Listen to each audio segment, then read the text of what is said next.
We moved to the city and forgot our beach house. My wife went there for maintenance every 3 months. When she passed, I decided to sell it before it collapsed. The realtor wouldn't even get out of the car, the facade was so ugly. But when I pushed open the rotten door, I saw new toys on the floor and a child ran to me. What she said left me speechless. "I'm glad to have you here. Follow my story until the end and comment the city you're watching from so I can see how far my story has reached." I never thought I would be standing here, staring at what used to be our dream beach house, watching paint peel off the walls like old skin. 6 months have passed since Cynthia died, and I still catch myself reaching for the phone to call her, still turn my head when I hear her favorite song on the radio. The grief hits you in waves, they say, and today it feels like I'm drowning. The realtor, a young woman named Jessica with perfectly styled blonde hair and a nervous smile, pulls up in her pristine white BMW. She takes one look at the house through her windshield and I can see her face change.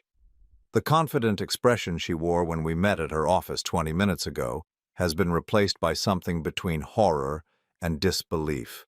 She rolls down her window just enough to speak. "Mr. Henderson, are you absolutely certain this property is structurally sound?" I can't blame her for asking. The house looks like something from a horror movie. The once cheerful yellow paint has faded to a sickly gray with long streaks of rust running down from the gutters like tears. The front porch sags in the middle and several of the wooden railings hang at odd angles. Weeds have grown so high around the foundation that they're practically climbing the walls. "It wasn't always like this," I tell her, though my voice lacks conviction. "My wife used to come here for maintenance every 3 months. She said she was keeping it in good condition." Jessica nods politely, but I can see the skepticism in her eyes. She's probably wondering how any amount of quarterly maintenance could prevent this level of decay. Hell, I'm wondering the same thing. When did our beautiful weekend retreat turn into this abandoned shell? I remember the day we bought this place 32 years ago. Cynthia was 35 then and I was 37. We'd been married for 8 years and had finally saved enough money for our dream. A small beach house, where we could escape the city noise and watch the sunset over the water. It cost us $43,000, which felt like a fortune at the time. Cynthia fell in love with it immediately. She loved the way the morning light streamed through the kitchen windows, loved the sound of waves that lulled us to sleep. Every weekend for years we would drive the 2 hours from the city, pack our small sedan with groceries and books, and pretend we were living a simpler life. But that was before James died, before everything changed. Our son was 23 when the accident happened. A drunk driver ran a red light and hit his motorcycle on a rainy Tuesday evening. After that, nothing was ever the same. Cynthia stopped laughing. I stopped sleeping. We both stopped coming to the beach house because every sunset reminded us of the ones James had watched with us. Every room echoed with his voice. That was 10 years ago. Since then, Cynthia insisted on making these solo trips every few months. She said someone needed to check on the place, make sure the pipes weren't frozen, ensure no one had broken in. It seemed reasonable, responsible even. I was grateful she was taking care of it because I couldn't bear to set foot in the place where we'd been happy. "I'll wait in the car while you do your initial assessment," Jessica says, interrupting my thoughts. "Just be careful in there." I nod and walk toward the front door, my footsteps echoing hollowly on the rotting porch boards. The door itself is barely hanging on its hinges. The wood around the lock is so swollen and warped that I have to put my shoulder against it and push hard to get it open. The smell hits me first. It's not the musty odor I expected from a house that's been closed up for months. It's something else entirely. Something that makes me stop dead in the doorway. It smells like vanilla and strawberries, like the bubble bath Cynthia used to buy for herself when she was feeling stressed. Like home. I step inside, my heart pounding for reasons I can't explain. The living room is dark, with heavy curtains drawn across the windows, but there's enough light filtering through to see the basic shapes of furniture. Everything looks normal at first glance. Our old couch, the coffee table where Cynthia used to leave her romance novels, the brick fireplace where we'd burn driftwood on cold evenings. But then I notice something that makes my breath catch in my throat. There are toys scattered across the floor. Not old toys that might have belonged to James when he was little. These are new. Bright plastic dolls with shiny hair, colorful building blocks that still have their packaging, a small pink bicycle that couldn't be more than a few months old. The toys are arranged as if someone had been playing with them recently, then simply walked away. My hands are shaking as I push the curtains aside to let in more light. The room comes into focus, and I see more things that don't belong. Children's books stacked on the side table, a small purple jacket hanging on the coat hook by the door, a bowl with cartoon characters on it sitting on the kitchen counter. What the hell? I whisper to myself. That's when I hear it. Footsteps above my head. Light, quick footsteps running across the upstairs floor. My first instinct is panic. Someone has broken into the house. Squatters, maybe, or kids using it as a hideout. I should call the police. I should get out of here and call Jessica to drive away. But something keeps me frozen in place. The footsteps don't sound like an adult trying to hide. They sound like a child playing. The steps move toward the staircase. Then I hear the creaking of someone coming down the wooden stairs. I back toward the door, my pulse hammering in my ears, ready to run if I need to. A small figure appears at the bottom of the stairs. It's a little girl, maybe 7 or 8 years old, with curly brown hair and enormous green eyes. She's wearing a yellow sundress that looks too big for her tiny frame, and she's holding a stuffed elephant that's clearly been well loved. For a moment, we just stare at each other. She doesn't look scared. If anything, she looks relieved. Then she drops the elephant and runs straight toward me, her little arms outstretched. "Grandpa," she cries, launching herself at my legs with such force that I almost fall backward. "Grandpa, you came. Grandma Cynthia said you would come, but it's been so long and I was starting to get scared." I stand there completely frozen, this tiny stranger clinging to my legs, calling me Grandpa, talking about Cynthia as if she knew her, as if she'd been expecting me. The little girl pulls back and looks up at me with those enormous green eyes, and that's when I see something that makes my knees nearly buckle. She has James's eyes. Exactly James's eyes. "Grandma Cynthia told me all about you," she says, her voice bright and confident despite everything. "She said you were very sad because Uncle James went to heaven, but that you would come take care of me when she went to heaven too." The words hit me like a physical blow. I sink down to my knees so that I'm at her eye level, trying to make sense of what she's saying. "Who are you?" I manage to ask. She tilts her head like the question is silly.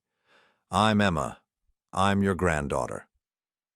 The word hangs in the air between us like a question mark.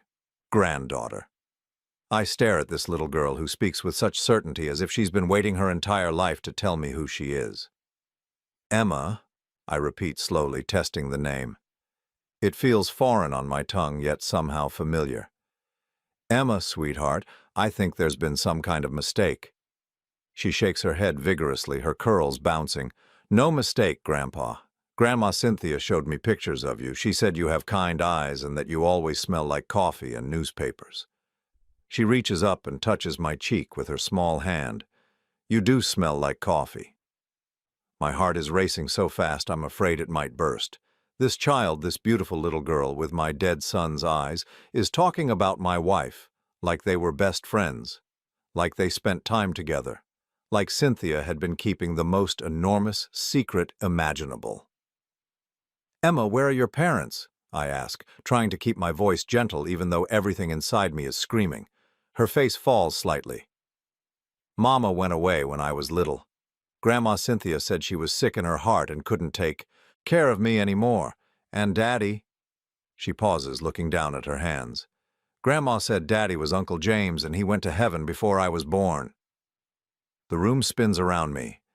I have to grip the edge of the coffee table to keep from falling over. James.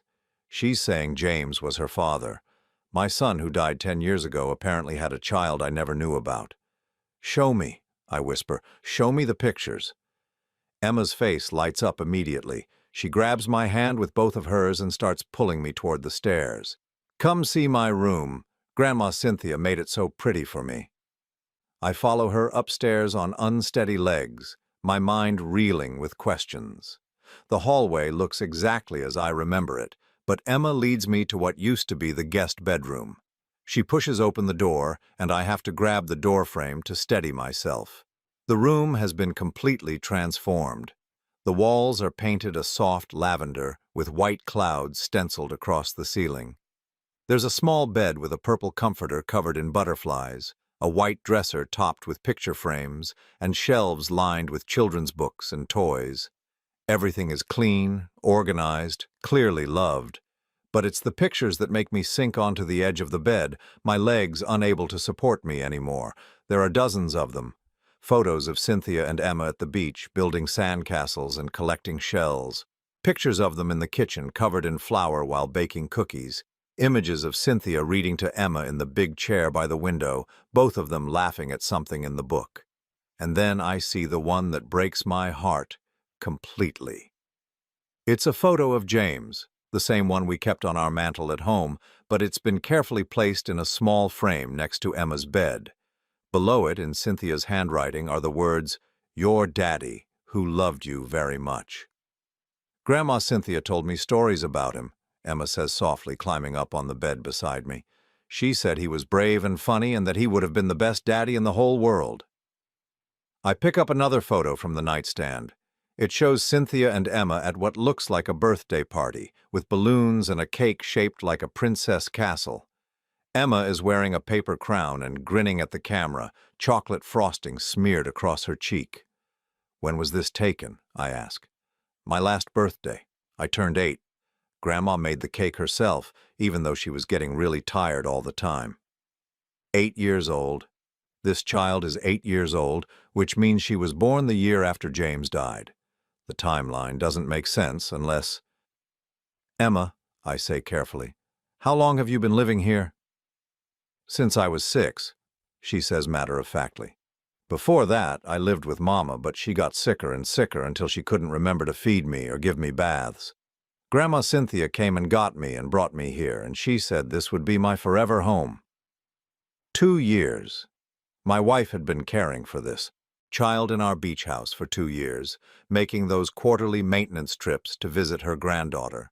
While I was grieving our son, Cynthia was raising his daughter in secret. I walk over to the dresser and pick up more photographs. In every single one, Cynthia looks happy.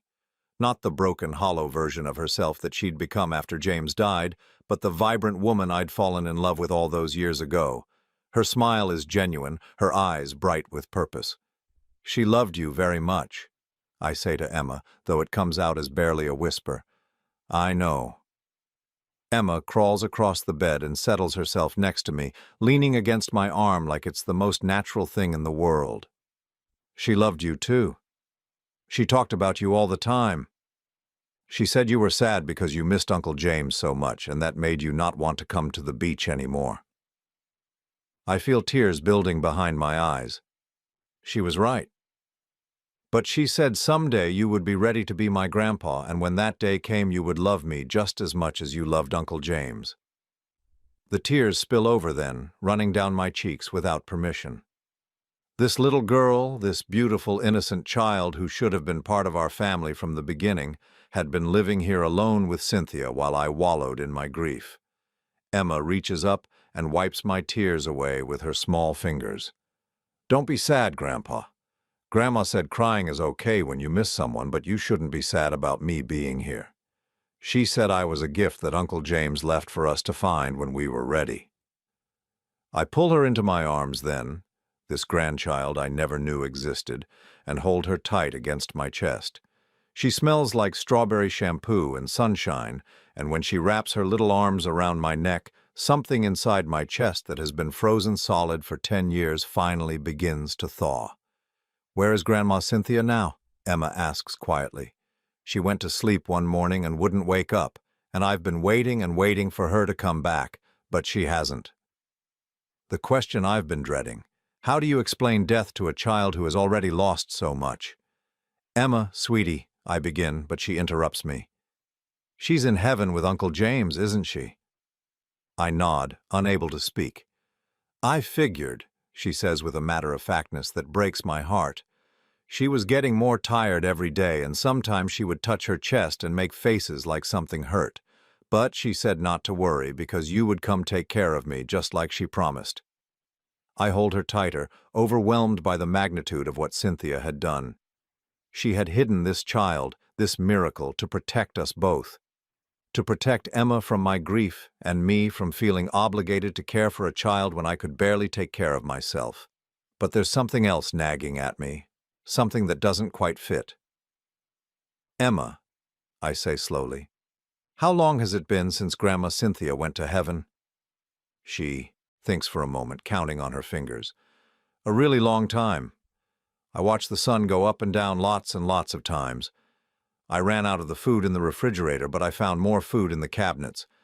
And I was starting to get really scared because what if you forgot to come? My blood runs cold.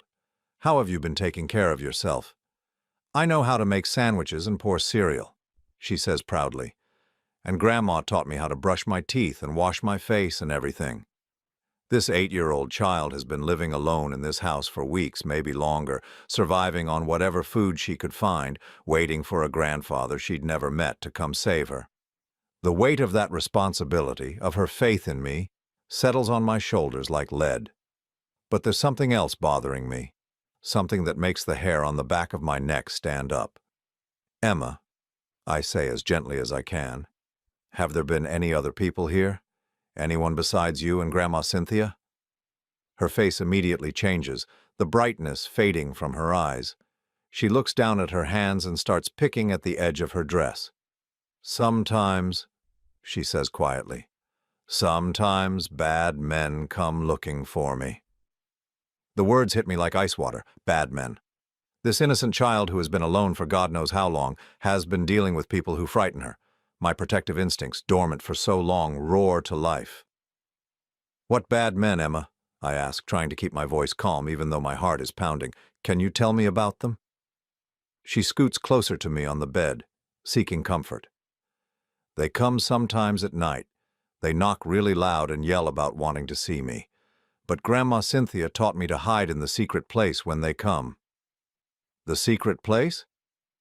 Emma slides off the bed and walks to what I thought was just a decorative bookshelf against the far wall. She pushes on one of the shelves, and to my amazement, the entire section swings inward like a door. Behind it is a small space, just big enough for a child to curl up in, with blankets, water bottles, and crackers stored inside. Grandma made this for me, she says proudly.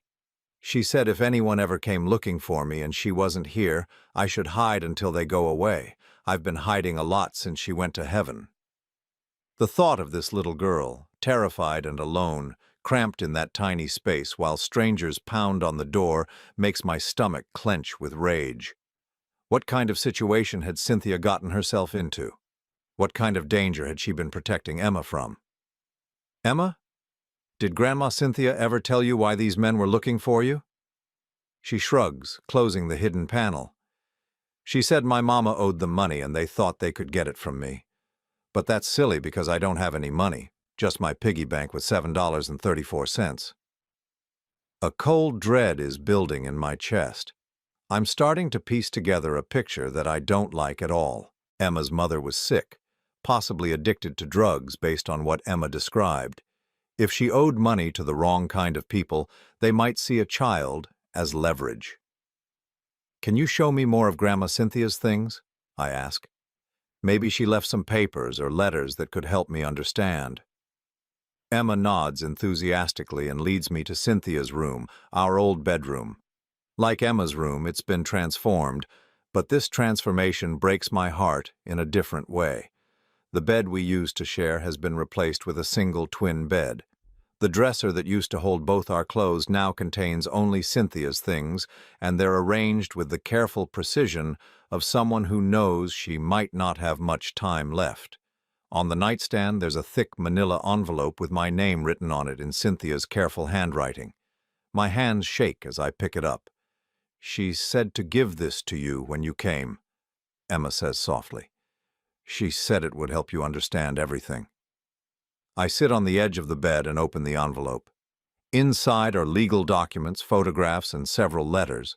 The first thing I pull out is a birth certificate. Emma Rose Henderson. born March 15, 2014. Father, James Michael Henderson. Mother, Sarah Elizabeth Crane. My breath catches in my throat. It's real. Emma really is James's daughter, which makes her my granddaughter. My son had a child, and I never knew. The next document is even more shocking. It's a handwritten letter from someone named Sarah Crane, dated 3 years ago. Cynthia, I can't do this anymore. The drugs are stronger than I am, and I know I'm going to die soon. Emma deserves better than what I can give her. I know this is a lot to ask, but she's James's daughter, and you're the only family she has left. Please take care of her. Please don't let her end up in the system, and please don't let Tommy and his friends find her. They'll use her to get to me, and I can't let that happen. I know I'm asking you to keep secrets, but sometimes secrets are the only way to protect the people we love. I have to read it twice before the words sink in. Sarah, Emma's mother, had given her to Cynthia 3 years ago. Not 2 years like Emma said, but 3, which means Emma was only 5 years old when her mother abandoned her. The next letter is from Cynthia, and it's addressed to me. My dearest Marvin, if you're reading this, it means I'm gone and you found Emma. I know you're probably angry with me for keeping this secret, and I know you're probably hurt that I didn't trust you enough to tell you the truth. The truth is, I was protecting you both. When Sarah came to me with Emma, you were still so broken from losing James. I was afraid that seeing his daughter would either destroy you completely or make you feel obligated to take on a responsibility you weren't ready for. So I decided to give Emma a safe, loving home while giving you time to heal. I never meant for it to go on this long, but then I got sick and I ran out of time to figure out how to tell you. My eyes blur with tears as I continue reading. Emma is the most beautiful, intelligent, loving child you could ever imagine.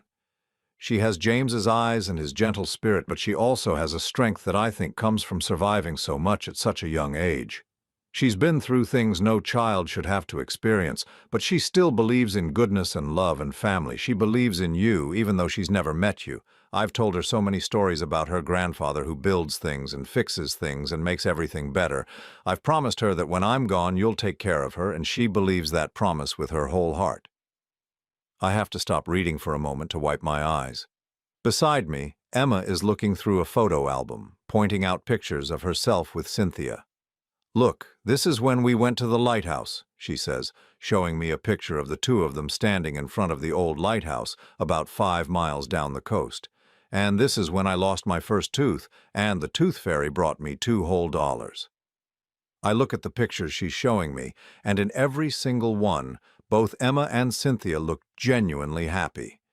There's love in these photographs, real love, the kind that can't be faked. I pick up the letter again. I know this is a lot to ask, especially when I waited too long to ask it properly. But Emma needs a family, Marvin. She needs someone who will love her unconditionally and protect her from the people who want to use her. Sarah's ex-boyfriend Tommy and his friends have been looking for Emma ever since Sarah died 6 months ago. They think she knows where Sarah hid money or drugs, but she's just a little girl who doesn't know anything about her mother's mistakes.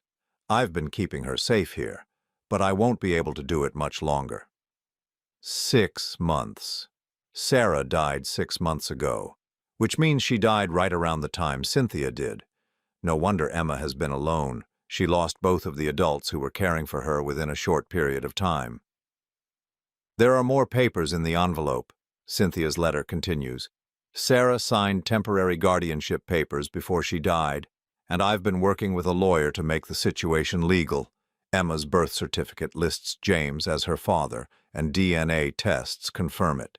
She is your granddaughter, Marvin, and she is the most precious gift we never knew we had. Please don't let my mistakes or my secrets keep you from loving her. She's waited her whole life to meet her grandfather, and I believe with all my heart that you two are exactly what each other needs. I pull out the last document in the envelope, and my hands start shaking again. It's a legal document stating that in the event of Cynthia's death, guardianship of Emma Rose Henderson should transfer to me, Marvin James Henderson, as her biological grandfather. It's been notarized and signed by witnesses. "Grandpa, are you okay?" Emma asks, noticing my tears. I pull her close to me, this beautiful child who has been through so much but still radiates hope and love. "I'm okay, sweetheart. I'm just sad that Grandma Cynthia couldn't tell me about you herself." "She wanted to," Emma says matter-of-factly.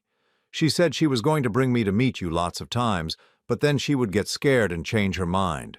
She said grown-ups sometimes make things more complicated than they need to be." Out of the mouths of babes. I'm about to ask Emma more about these men who have been looking for her when I hear something that makes my blood run cold. The sound of car doors slamming outside, followed by heavy footsteps on the front porch. Emma hears it too, and her face immediately goes pale. "The bad men," she whispers. "They're back." Before I can react, she's already moving, grabbing a small backpack from under the bed and heading for her hiding place. But I catch her arm gently. "Not this time, sweetheart," I say, surprised by the steadiness in my own voice.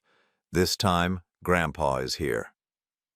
The pounding on the front door starts, along with voices shouting demands to open up. But for the first time in 10 years, I'm not afraid. I'm not broken. I have something to protect, someone who needs me, and I'll be damned if I'm going to let anyone hurt my granddaughter. I pull out my cell phone and dial 911, then I pick up Emma and hold her tight. "What are we going to do?" she whispers against my shoulder. "We're going to fight back," I tell her, "and we're going to win." But as the pounding gets louder and the voices get angrier, I realize that this is just the beginning. These people aren't going to give up easily, and I'm going to have to figure out how to protect Emma not just today, but for the rest of her life. The secret Cynthia died keeping has become my responsibility now, and I'm not going to let her down. The police arrive within 12 minutes, but it feels like an eternity. I hold Emma in my arms, while we listen to the men outside growing increasingly agitated, their voices getting louder and more threatening. Through the bedroom window, I can see 2 of them. Rough-looking men in their 30s, one with a shaved head and tattoos covering his arms, the other wearing a dirty baseball cap and a shirt that's seen better days. "Open up!" the bald one shouts, hammering on the door so hard I'm afraid it might splinter. "We know she's in there. We just want to talk." Emma buries her face against my shoulder, her small body trembling. "They've been coming for weeks, Grandpa," she whispers. "Ever since Grandma Cynthia went to heaven. They keep saying I know where Mama hid something, but I don't know anything." The sound of sirens in the distance makes me exhale in relief. The men outside must hear them too, because their pounding stops abruptly. I peek through the curtain and see them having a hurried conversation before jogging back to a beat-up blue pickup truck parked at the edge of the property. "Police!" a voice calls from downstairs. "Anyone home?" I carry Emma down to meet 2 officers, a middle-aged man with graying hair and a younger woman who looks like she's probably dealt with situations like this before. "I'm Officer Rodriguez," the woman says, "and this is Officer Thompson. We got a call about a disturbance." I explain the situation as quickly as I can. The men harassing my granddaughter, the fact that she's been living here alone, the documents proving my legal guardianship. I show them Cynthia's letter and the legal papers while Emma stays pressed close to my side. Officer Thompson takes notes while Officer Rodriguez examines the documents. "Mr. Henderson," she says carefully, "this is quite a complex situation. The guardianship papers appear to be in order, but we're going to need to involve Child Protective Services to ensure Emma's safety and verify these arrangements." My heart sinks. The last thing Emma needs is to be pulled away from the only stability she has left.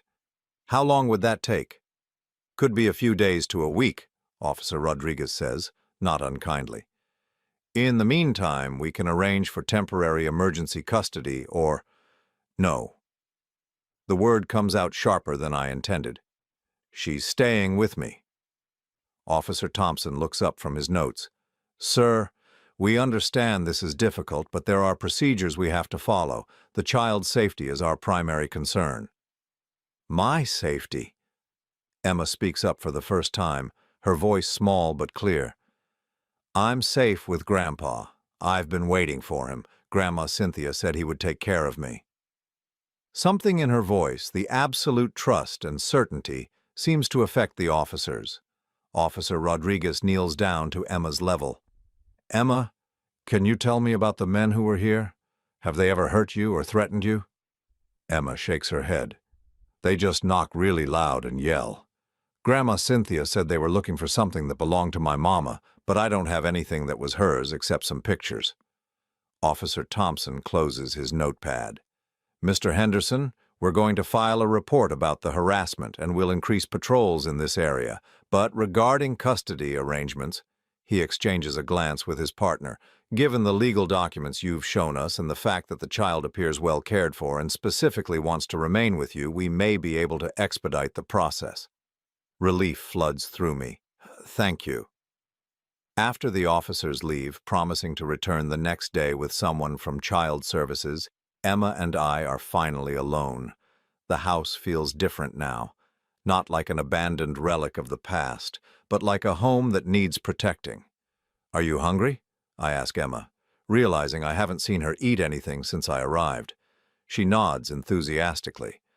I ate the last of the cereal yesterday morning. I was starting to wonder if I should try to walk to the store, but Grandma said I should never leave the house by myself. My heart clenches at the thought of this 8-year-old child rationing food, wondering if she should venture out alone to find more. Let's see what we can make for dinner. The kitchen tells its own story. The refrigerator is nearly empty except for some expired milk and wilted vegetables. The pantry has been methodically depleted. Emma has been eating whatever she could reach and prepare herself. Crackers, canned fruit, peanut butter eaten straight from the jar. I know how to make sandwiches, Emma offers helpfully. Grandma taught me, and I can pour milk without spilling hardly any.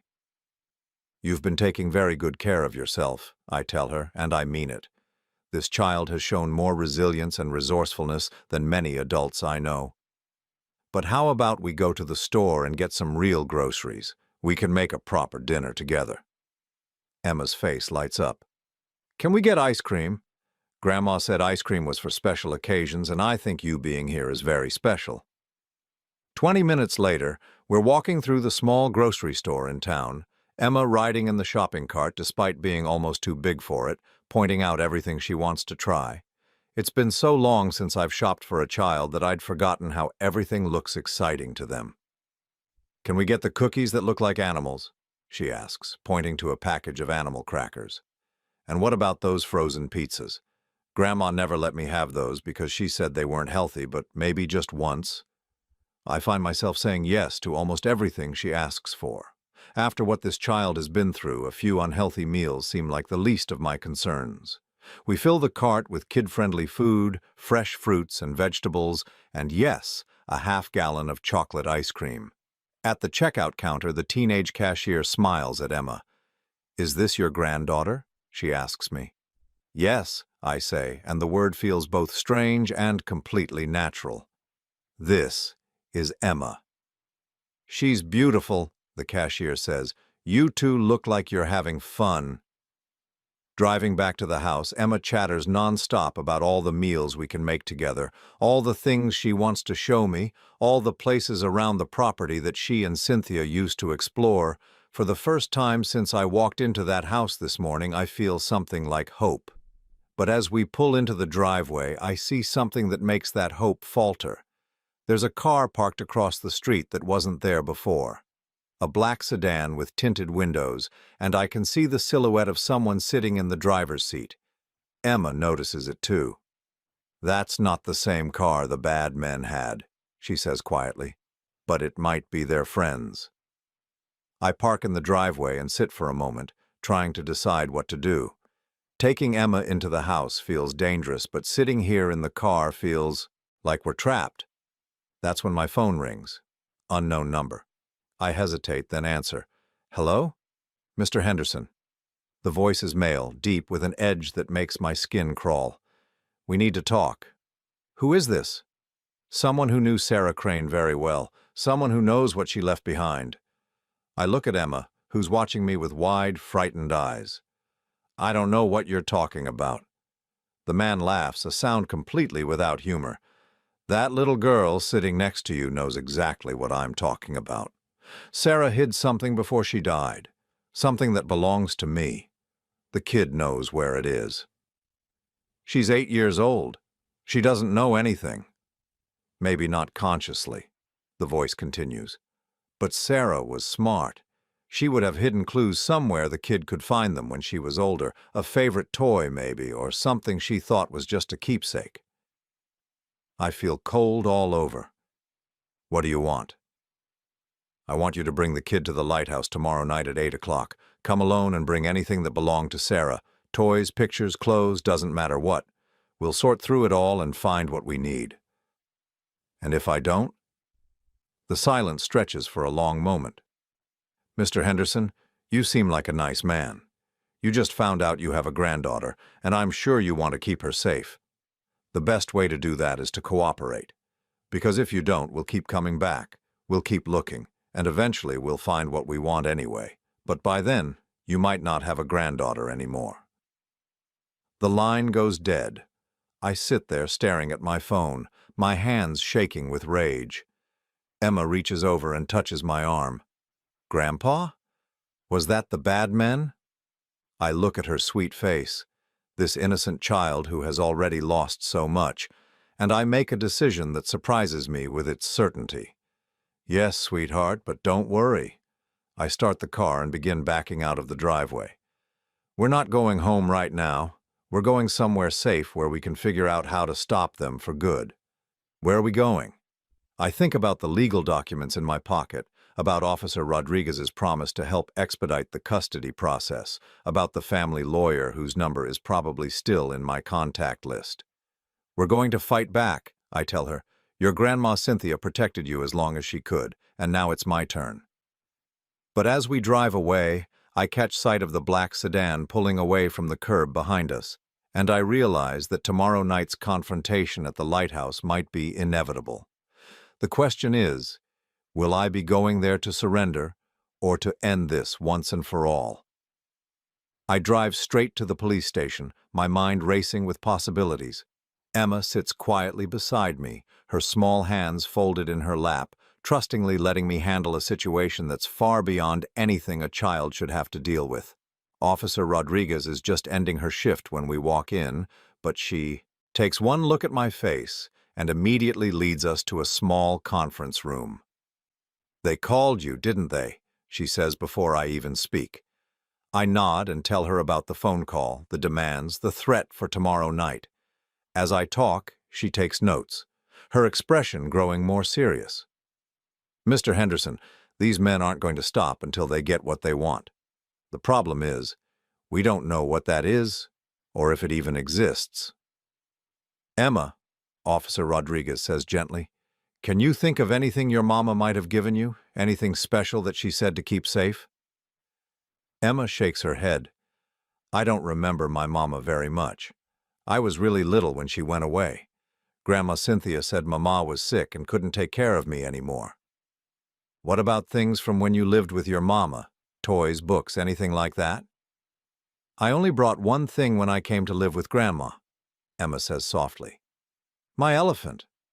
Mama gave him to me when I was little and said he would always protect me. My blood runs cold. The stuffed elephant, the one Emma was holding when I first saw her, the one she dropped to run to me. Where is your elephant now, sweetheart? Upstairs in my room. Why?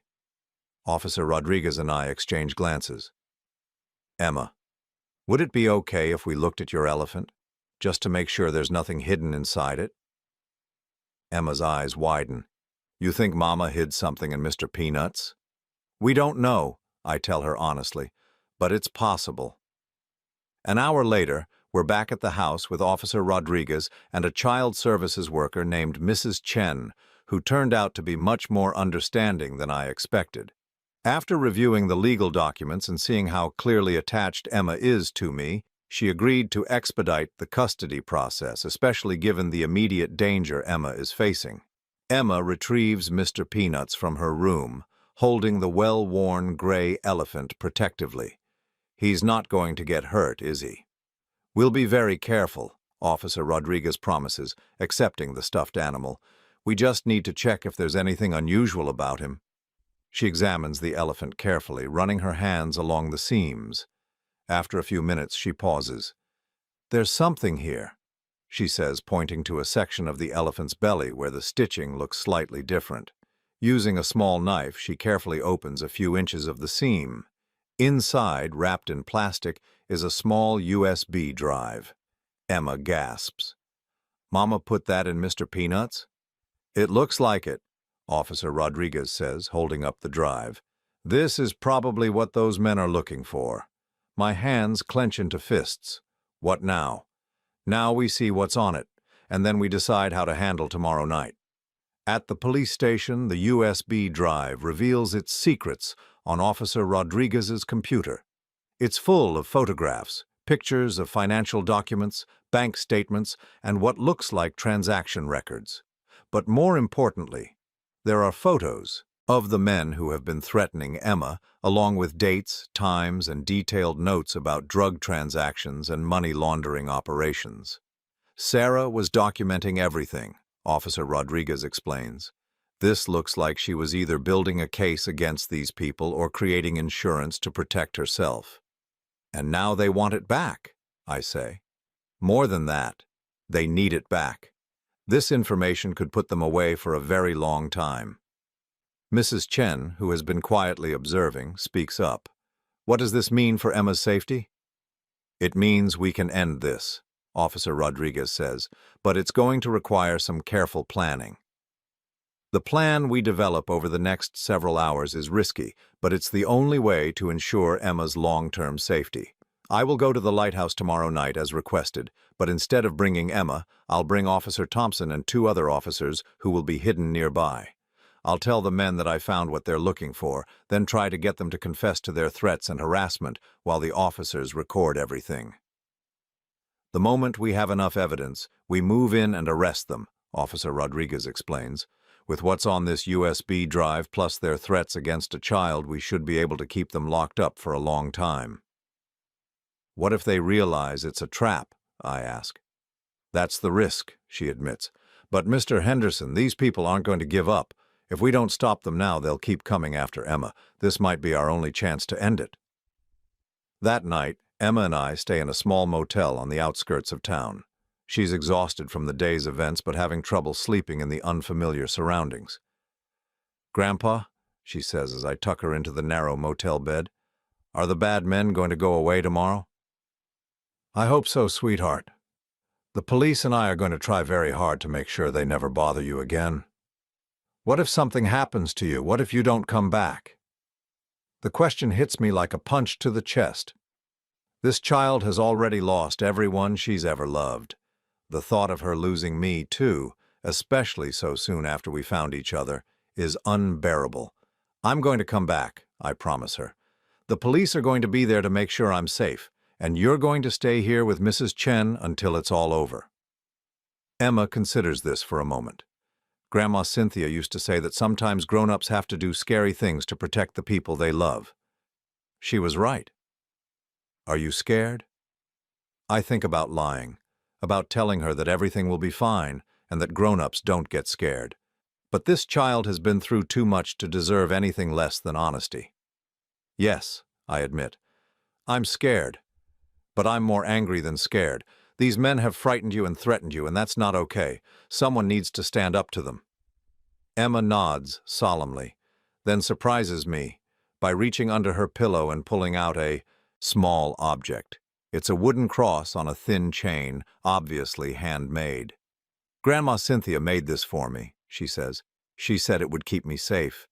Maybe you should wear it tomorrow. I take the cross, feeling the weight of Emma's trust in my hands. Are you sure? Grandma said love is the strongest protection there is. And I love you, Grandpa, even though I just met you, so the cross should work for you too. I have to swallow hard to keep from crying as I put the chain around my neck. I love you too, Emma, more than you could possibly know. Will you sing to me? Grandma used to sing when I couldn't sleep. I haven't sung to anyone since James was little, but I find myself humming an old lullaby that my own mother used to sing to me. Emma's eyes grow heavy as I stroke her hair, and eventually her breathing evens out into sleep. I sit beside her bed for a long time, watching her peaceful face and thinking about the life that brought us together. James would have loved her so much. He would have been an amazing father, patient and kind and endlessly creative. In losing him, I thought I had lost my only chance at being a grandfather. But Emma is here now, and she's mine to protect. Tomorrow night, I'm going to make sure she never has to be afraid again. The next evening arrives too quickly. I dress carefully in dark clothes, check my phone to make sure it's fully charged, and review the plan one more time with Officer Rodriguez. "Remember," she says, "your job is to get them talking. We need them to admit to the threats, to harassment, to anything that will help us build a solid case. The USB drive is enough to start an investigation, but their confession will seal it. What if they don't confess? What if they just take the drive and leave? Then we follow them and arrest them anyway, but a confession would make everything much cleaner. Mrs. Chen has promised to stay with Emma at the motel until I return." Emma hugged me tightly before I left, making me promise again that I would come back. "I'll be waiting for you, Grandpa," she said, "and tomorrow we can start making this our real home." Now, as I drive toward the lighthouse in the gathering darkness, I think about that word, home. For 10 years I haven't had a real home, just a place where I slept and ate and tried not to think about James. But Emma has changed everything. She's given me a reason to care about the future again.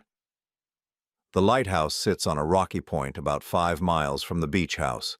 It's been abandoned for years, its light long since replaced by modern navigation equipment. It's the perfect place for a clandestine meeting, isolated with multiple escape routes and far enough from town that no one would accidentally stumble upon us. I park where they instructed and check my watch. 7:55. The officers are already in position, hidden among the rocks and scrub brush that surround the lighthouse. Officer Rodriguez is monitoring everything, from a van parked a quarter-mile away. At exactly 8 o'clock, headlights sweep across the lighthouse as 2 vehicles approach. The same blue pickup truck from yesterday, plus the black sedan that followed us from the grocery store. 4 men get out of the vehicles. I recognize the 2 from yesterday, the bald one and the one in the baseball cap. The other 2 are older, rougher looking with the kind of hard faces that speak of lives spent on the wrong side of the law. The bald one, who seems to be the leader, approaches me with his hands visible but his posture threatening. "Mr. Henderson," he says, "I'm glad you decided to be reasonable." "I just want this to end," I tell him. "I want you to leave my granddaughter alone." "That depends entirely on what you brought us." I pull the USB drive from my pocket, holding it up so they can see it. "This was hidden in her stuffed animal, just like you thought." The leader's eyes gleam with satisfaction. "Smart woman, that Sarah, always thinking ahead." He extends his hand. "Give it here." "First, I want your word that you'll leave Emma alone after this. She's just a little girl. She doesn't know anything about her mother's business." The man laughs. "You're not really in a position to negotiate, old man." "Maybe not," I say, "but I need to know that this ends here." "Fine," he says impatiently. "The kid's no use to us anyway, not once we have what Sarah left behind. Now hand it over." But instead of taking the drive, I keep talking. "What exactly did Sarah do that made you so angry? What was worth threatening a child over?" The man in the baseball cap speaks up before his leader can stop him. "She was supposed to testify, but she ran instead, took our money and our product and disappeared." "Shut up, Rico," the leader snaps. "Why?" Rico continues. "We're just going to take the drive and disappear anyway. What's it matter if he knows?" The leader's face darkens. "Because witnesses are loose ends, you idiot." My blood runs cold as I realize what he's saying. They never intended to let me walk away from this. Even after getting what they want, they still see me as a threat. "The kid, too," the leader continues, advancing toward me. "Can't have her growing up with questions about what happened to Grandpa." That's when I hear the most beautiful sound in the world, Officer Rodriguez's voice cutting through the night air. "Police! Everyone on the ground now." What happens next unfolds like a perfectly choreographed dance. Lights blaze from multiple directions as officers emerge from their hiding places. The 4 men spin around in confusion, hands reaching for weapons that they never get the chance to draw. The leader tries to run toward the rocky shoreline, but Officer Thompson appears from behind the lighthouse, cutting off his escape route. Rico throws his hands up immediately, shouting that he surrenders, while the other two men freeze like deer in headlights. Within minutes, all four are handcuffed and sitting on the ground while Officer Rodriguez reads them their rights. The entire conversation was recorded, including their admissions about Sarah's testimony, their threats against Emma, and most damning of all, their plan to eliminate both of us as witnesses. "Mr. Henderson," Officer Rodriguez says as the suspects are loaded into police vehicles, "you did exactly what we needed.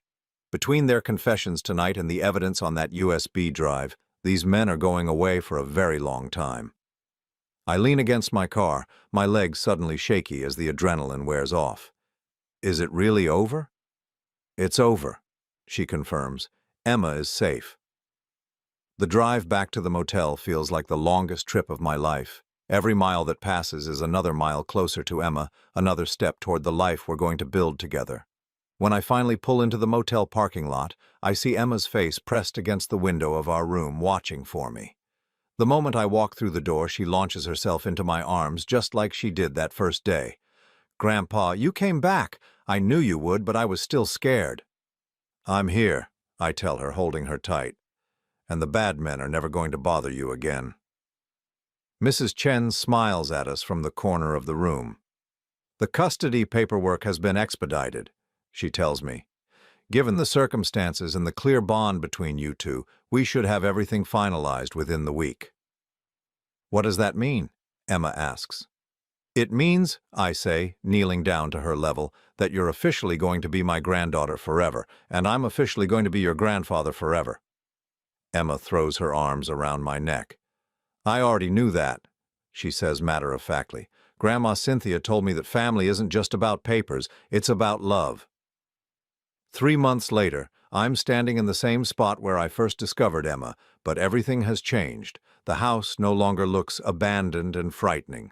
Fresh paint gleams on the exterior walls, a cheerful yellow that Emma chose because she said it looked like sunshine. The porch has been rebuilt and reinforced, complete with a swing where Emma likes to sit and read in the afternoons. The interior has been transformed too. What once felt like a mausoleum of broken dreams is now truly a home.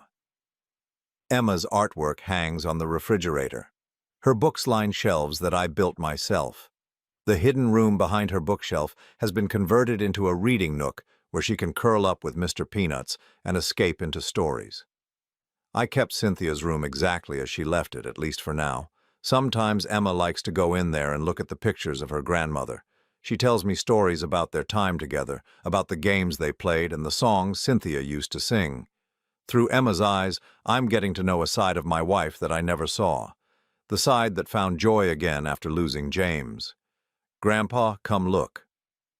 Emma calls from the beach behind the house. She's found something in the sand, probably another interesting shell to add to her collection. I walk out to join her, marveling as I do every day at how natural this all feels. Emma has slipped into my life as easily as if she'd always been there. She calls me every morning when she gets up, chattering about her dreams. She helps me make breakfast, standing on a step stool to reach the counter. She insists on checking the mail every day because she likes to see what arrives. "Look what I found," she says, holding up a piece of sea glass, smooth and green from years of being tumbled by the waves. "That's beautiful," I tell her. "What are you going to do with it?" "I'm going to add it to the memory jar for Grandma Cynthia," she says. "She loved sea glass. She said it was proof that broken things could become beautiful if you gave them enough time." We've started this tradition, collecting special things in a large glass jar that sits on the kitchen windowsill. Shells, interesting rocks, pressed flowers, even ticket stubs from our trips to town. Emma says it's a way to keep Cynthia's memory alive while making new memories of our own. The legal proceedings wrapped up 2 weeks ago. All 4 men pled guilty to various charges, including child endangerment, harassment, and drug trafficking. The leader got 25 years, the others got between 10 and 15 years each. Emma will never have to see them again, never have to be afraid of strange cars in the driveway or unexpected knocks at the door. The custody arrangement is permanent now. Emma Rose Henderson is legally my granddaughter, with all the rights and protections that entails. More importantly, she feels safe and loved and wanted, things that were missing from too much of her young life. "Grandpa, can we work on the garden after lunch?" Emma asks, skipping beside me as we walk back toward the house. The tomatoes are getting really big. We've planted a small vegetable garden in the backyard, something Emma had never experienced before. She's fascinated by the idea that you can put seeds in the ground and food will grow. Every morning, she checks on the progress of our tomatoes, peppers, and beans with the dedication of a professional farmer. "Of course," I tell her, "but first, don't we have something special to do today?" Her face lights up as she remembers. "The birthday cake. We're making Uncle James a birthday cake." Today would have been James's 34th birthday. Rather than letting it be a day of sadness, Emma suggested we celebrate it as a happy day, making his favorite chocolate cake and telling stories about him. It's her idea of keeping his memory alive in a positive way. In the kitchen, Emma stands on her stepstool beside me, carefully measuring flour while I read the recipe aloud. She's gotten good at this. Her small hands are surprisingly steady as she pours ingredients into the mixing bowl. "Tell me about when Uncle James was little," she says, just as she does every time we cook together. I tell her about the time James tried to build a fort in the backyard and accidentally locked himself inside it. About how he used to catch fireflies in mason jars, then let them go because he felt sorry for them. About the way he would read the same picture book over and over until he had it memorized. "I wish I could have met him," Emma says wistfully. "I wish you could have too," I tell her. "But you know what? I think you would have liked each other very much. You both have the same kind heart." As we wait for the cake to bake, Emma curls up beside me on the couch with one of her favorite books. She's become an excellent reader, something I suspect she learned from all those quiet hours with Cynthia. She reads aloud to me now, her voice confident and expressive. The afternoon passes peacefully. We tend the garden, Emma chattering about everything and nothing while I tie up tomato plants and pull weeds. We walk down to the lighthouse, no longer a place of danger but just another landmark in our neighborhood. Emma likes to collect shells there, and I like watching her explore fearlessly, knowing that she's truly safe. As evening approaches, we sit on the porch swing to watch the sunset. This has become our daily ritual, this quiet time when Emma tells me about her day and asks questions about everything from why the sky changes colors to whether there are fish that can fly. "Grandpa," she says, settled comfortably against my side, "do you think Grandma Cynthia can see us?" It's a question she asks often, and I've learned to answer it honestly.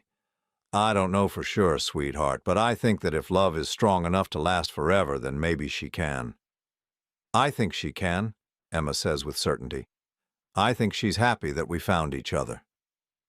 As the sun disappears behind the horizon, painting the sky in shades of pink and gold, I think about the journey that brought us here. 6 months ago, I was a man drowning in grief, going through the motions of living without any real purpose. I thought my life was essentially over, that the best parts were behind me. Emma has shown me how wrong I was. At 57, I'm learning to be a father figure again, and it turns out I'm not too old to love with the fierce protectiveness that comes with caring for a child. Emma has given me a reason to wake up in the morning, a reason to make plans for the future, a reason to believe that good things can still happen. "Are you ready for dinner?" I ask, as the first stars begin to appear. "Can we have the birthday cake first?" Emma asks hopefully, "since it's Uncle James's special day?"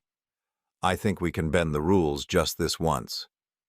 Inside, we light a single candle on the chocolate cake and sing happy birthday to someone who isn't here, but somehow feels present anyway. Emma makes a wish and blows out the candle, then cuts us each a generous slice. "What did you wish for?" I ask. She grins at me, chocolate frosting on her cheek, "that we get to be a family forever and ever." "That's a very good wish," I tell her. Later, after Emma is tucked into bed with Mr. Peanuts and a cup of warm milk, I sit alone in the living room, looking through the photo albums that Cynthia left behind. Pictures of Emma as a baby, toddling around this same living room. Images of the two of them building sandcastles and flying kites. Evidence of a relationship full of love and laughter that I never knew existed. I understand now why Cynthia kept this secret. She wasn't trying to hurt me or exclude me. She was trying to protect us both, giving Emma a stable, loving home while giving me time to heal from losing James. She couldn't have known that I would find Emma so soon after her own death, but somehow it worked out exactly as it needed to. The beach house that I came to sell has become our permanent home. I've taken early retirement from my job in the city, using my savings and Cynthia's life insurance to ensure that Emma and I can live comfortably here for as long as we want. The slower pace of life suits us both.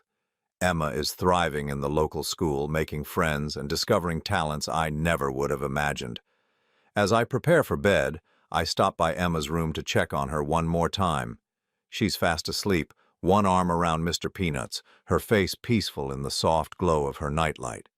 The little girl who was once hiding in secret spaces, afraid of every unexpected sound, now sleeps without fear. I think about the future we're building together. Emma wants to learn to fish, so I'm planning to buy a small boat. She's expressed interest in piano lessons, so I'm looking into finding a teacher.